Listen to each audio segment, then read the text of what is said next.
Thank you, our organizers, and happy to see the printers and prints of this auditorium. James, you are good. I would like to take your attention here before I begin. I will be speaking about how India responded to 2004 tsunami.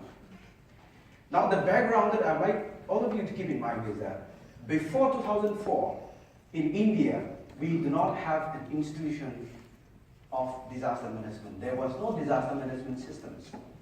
And with that background, I would like you to understand how we have responded to the 2004 Indian tsunami. We have responded something like when Christopher Columbus began his explorations. He does not have a complete roadmap, but only what he has was a bold vision. And I think that's how Christopher Columbus, discovered even the United States and other parts of the world. So India too responded to 2004 tsunami only with a bold vision, but we do not have a roadmap. This is one of the famous temples in the southernmost part of India. It's called Kanyakumari. Now in this temple is built on the rock. It's like Peter. It's built on the rock. And this was not affected. A lot of tourists go here, devotees go here to see sunset and sunrise.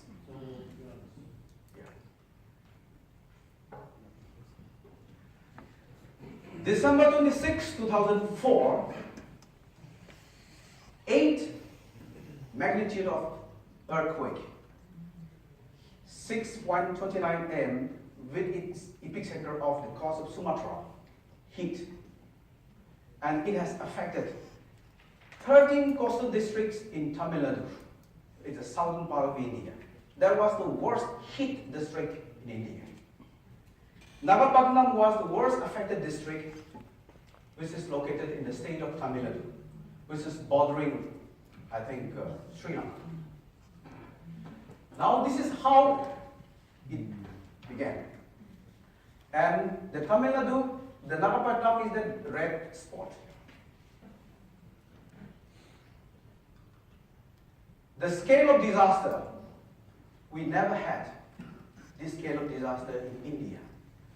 In the year 1999, there was a super cyclone in the state called Odisha, which has devastated the state. But the government there did not even wake up to respond to the chains of climate-induced disaster.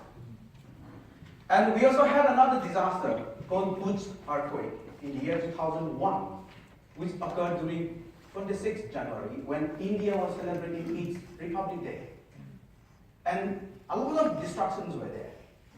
These were the two disasters which awakened the government of India.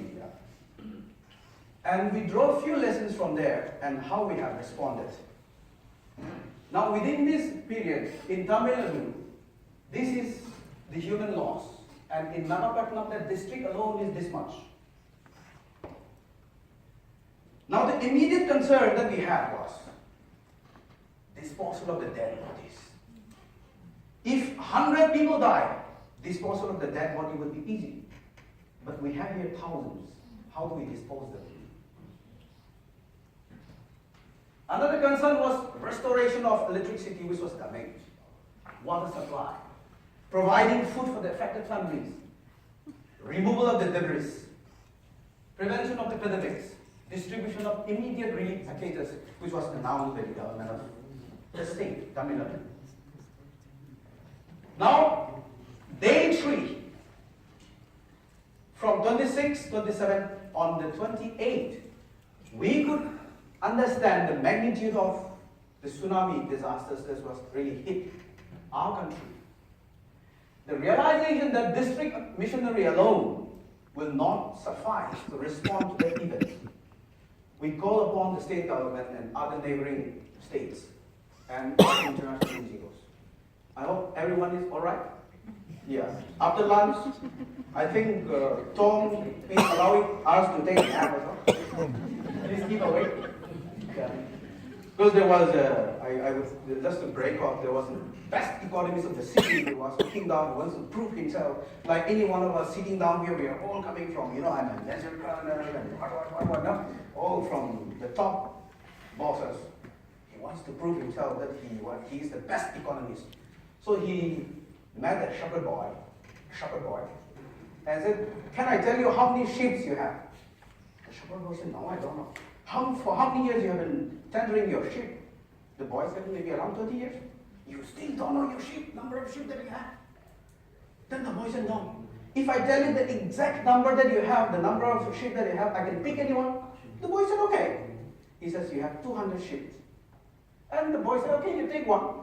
And the best economist, instead of taking the ship, he was taking the dog which was helping the shepherd boy defrog the ship. He was the best economist, but he could not distinguish between the ship and the dog. Sometimes we are like that.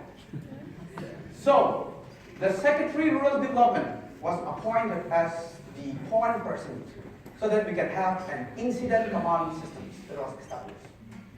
How we have responded after 3 days.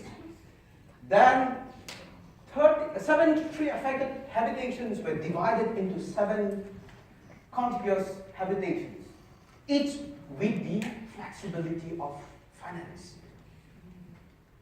Now, one of the best things that we have learned is this. There was an NGO coordinations office set up, which was supported by UNDP. And that's where I came in to coordinate it, sharing my experience, how we have done. This is an extremely sensitive and delicate activity. More than 419 international NGOs came in there with big money. The chicken per kilo was 50 rupees. During this crisis, it hit up to 160 per kilo. How do you regulate that? And not only that, there were 419 NGOs, they want to do all the things by themselves. It's add-on disaster. So how do we handle it? So right from day one, the district administration, a very smart guy, his name is Radhakrishnan, he's a senior IAS officer, maintained extremely cordial relationship with all the NGOs. Daily coordination meeting conducted with NGOs to sort out issues there and then. So there was a NCRC NGO Coordination Resource Center, which was established, which really took the shape. An NGO Coordination Center which was set up at the District Collective Office. In fact, that was the pointer for all the NGOs to do what they are supposed to be doing, what they ought to do. Now, the sectoral allocations based on the expertise and the scale of financial resources what they have was what we did. Now, another NGO will come and say, okay, this much of money I have, and this is what I can do. So based on the sectoral allocations, we started working out.